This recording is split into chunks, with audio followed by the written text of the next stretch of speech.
Assalamualaikum warahmatullahi wabarakatuh. Innal hamdalillahi nahmaduhu wa nusalli wa nusallimu ala rasulihil karim, amma ba'du. Saudaraku yang dimuliakan Allah, mari kita sama-sama mendengarkan nasihat daripada guru kita. Bismillahirrahmanirrahim. Kebetulan saya ini ahli tip betul, jadi insya Allah gampang. Saya tadi tersanjung lah dipuji Pak Munjid, katanya saya ini orang yang gampang saja menangani macam-macam.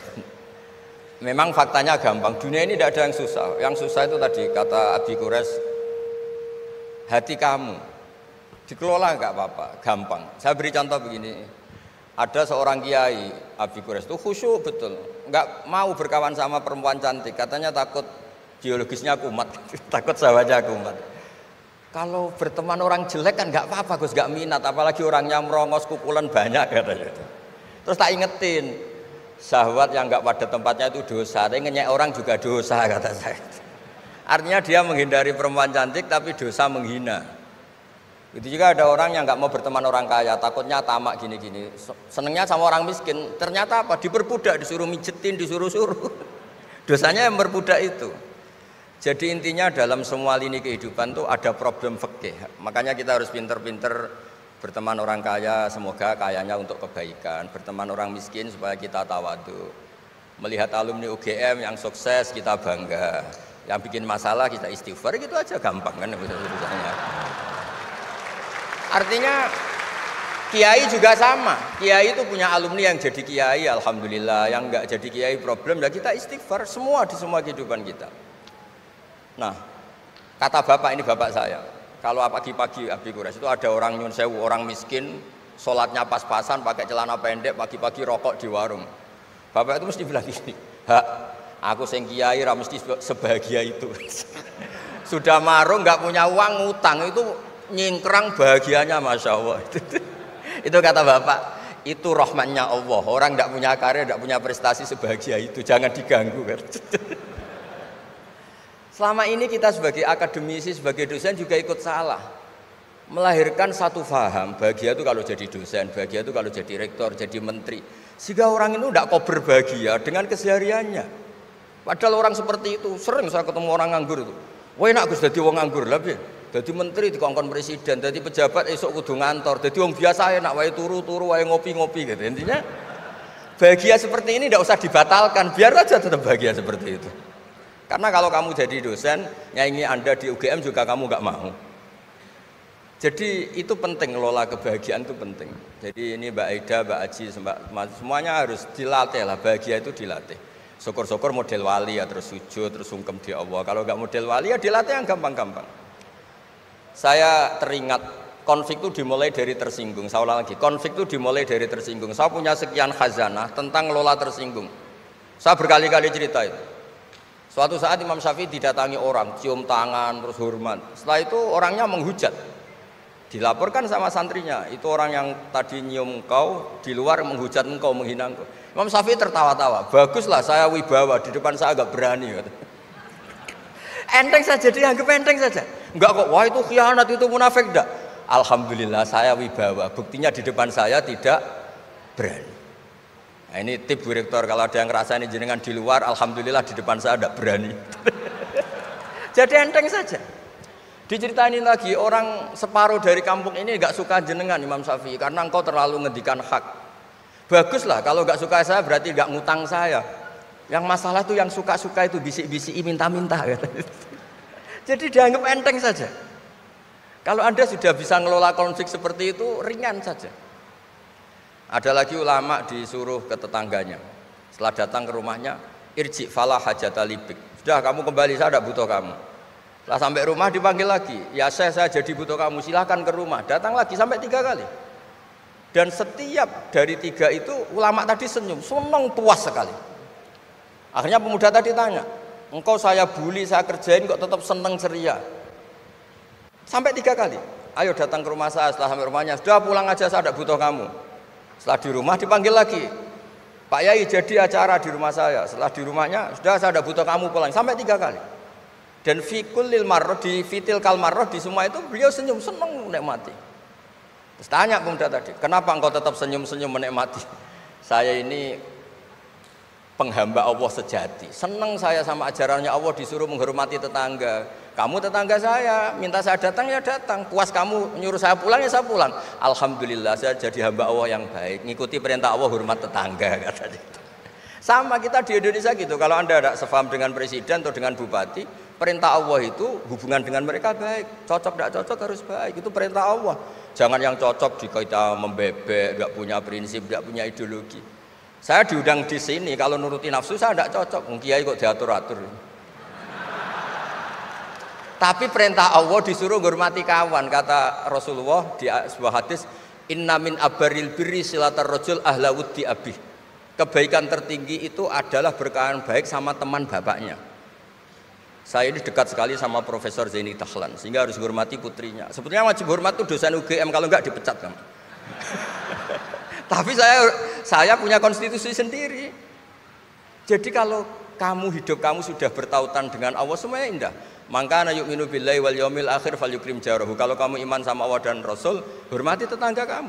Bukan pakai hukum sosial. Kalau baik saya baiki, kalau enggak. Berarti Anda terdikte oleh makhluk. Terdiktelah oleh Allah Subhanahu wa taala yang suruh supaya kita selalu baik. Nabi mencontohkan ada 3 tetangga. Satu punya 3 hak, yaitu dia muslim, dia kerabat kamu, dia tetangga kamu. Yang 2 punya 2 hak. Dia muslim, dia tetangga kamu, tapi tidak keluarga kamu. Yang 1 punya 1 hak. Dia tidak muslim, tidak kerabat, tapi itu tetangga kamu, yaitu non muslim. Juga harus baik. Suatu saat Khalilur Rahman Ibrahim ditemani orang Majusi, umurnya 70 tahun. Cerita ini ada di Ihya, di Ar-Risalah Al-Qusyairiyah. Ya meskipun ini tidak bidang Pak Munjid, tapi referensinya saya sebut sebagai penghormatan pada UGM. Kamus keren, masa ngomong tanpa referensi. Nah, itu nanti ini pasar gelap kata beliau. Kalau ada kiai yang referensinya tidak banyak, kata beliau pasar gelap katanya. Saya minta makan kali ini saja. Kata Khalilur Rahman Ibrahim, hatta tuslima, kamu harus Islam dulu. Terus orang ini putus asa. Wallah itu sudah pulang. Setelah sekian meter sama Nabi Ibrahim, sama Allah, Nabi Ibrahim dikasih wahyu.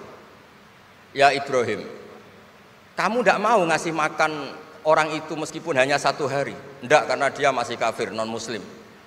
Ut'imuhu ala kufri sab'ina sanatan. Itu orang sudah umur 70 tahun, tidak pernah kelaparan. Sayang Tuhan saja ngasih makan, kamu manusia tidak mau. Terus dipanggil akhirnya. Ya Majusi sini, tak kasih makan. Kenapa kamu rubah? Ditegur sama Tuhan. Karena kata Tuhan, saya yang Tuhan saja, yang dikafiri dia tak kasih makan, kok kamu manusia kok ribet. Akhirnya dikasih makan. Jadi contoh-contoh muamalah kebangsaan, beda agama itu cukup. Referensi kita cukup. Yang enggak cukup adalah pikiran kita yang sempit, itu masalahnya pikiran kita. Wong Islam itu kepenak, enak betul. Saya punya saudara, punya keluarga, saya tadi cerita Pak Kures. Wah itu haternya banyaknya bukan. Tapi bilang ke saya, dah Gus kita sama-sama wali. Syaratnya wali itu hanya 2. Dicintai banyak orang atau dihujat banyak orang. Kalau dihujat banyak orang itu ngilangi dosa kan. Islam itu enak, dicintai orang ya ibadah, dirasani orang ngilangi apa? Dosa. Maka kamu jadi dosa. Tenang saja.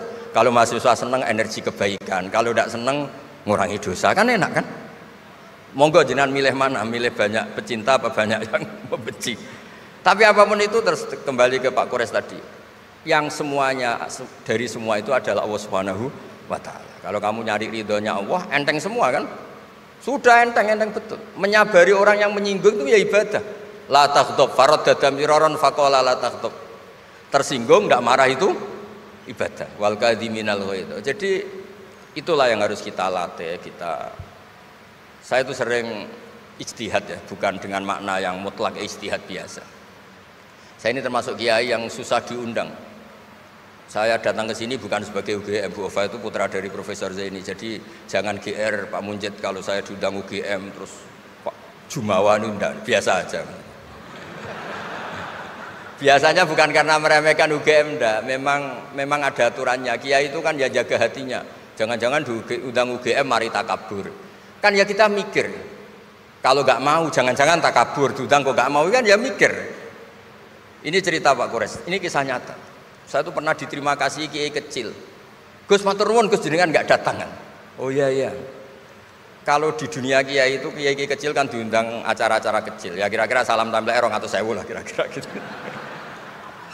Gara-gara saya tidak datang dia lakon itu ya lakon dia yang disalami templek, yang dicium itu. Oh itu kalau jenengan datang saya mahjub, saya itu gak kanggo gitu.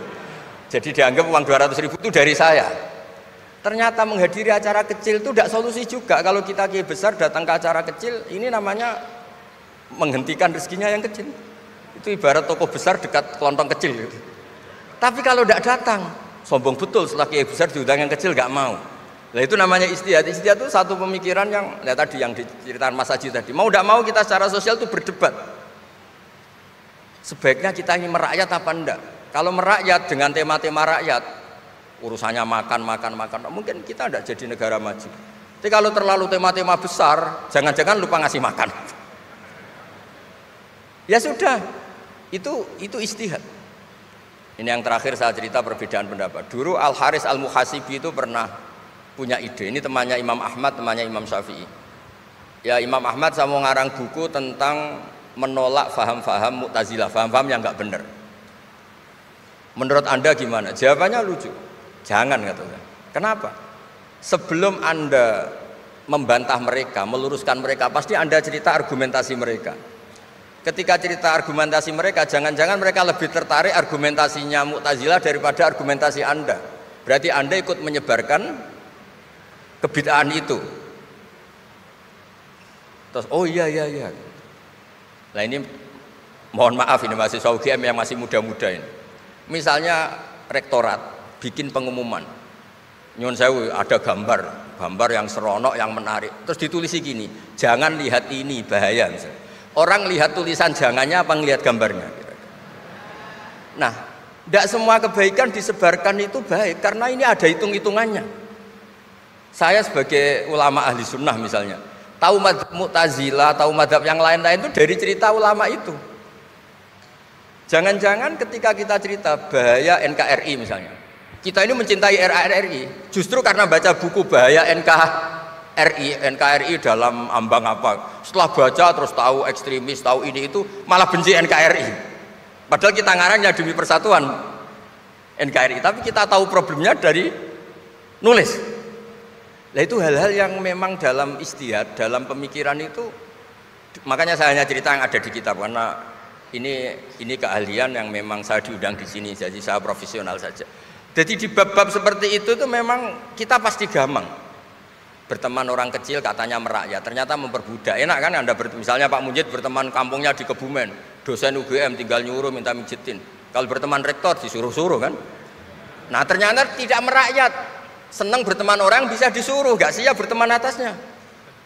Lah gak mau berteman atasnya katanya merakyat, ternyata karena hasud, karena gak jelas semua, hidup ini gak jelas. Yang jelas hanya Allah Subhanahu wa taala.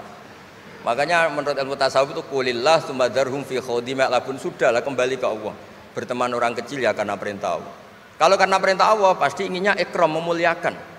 Berteman orang besar juga karena perintah Allah supaya ada hasud, supaya Indonesia ada chaos.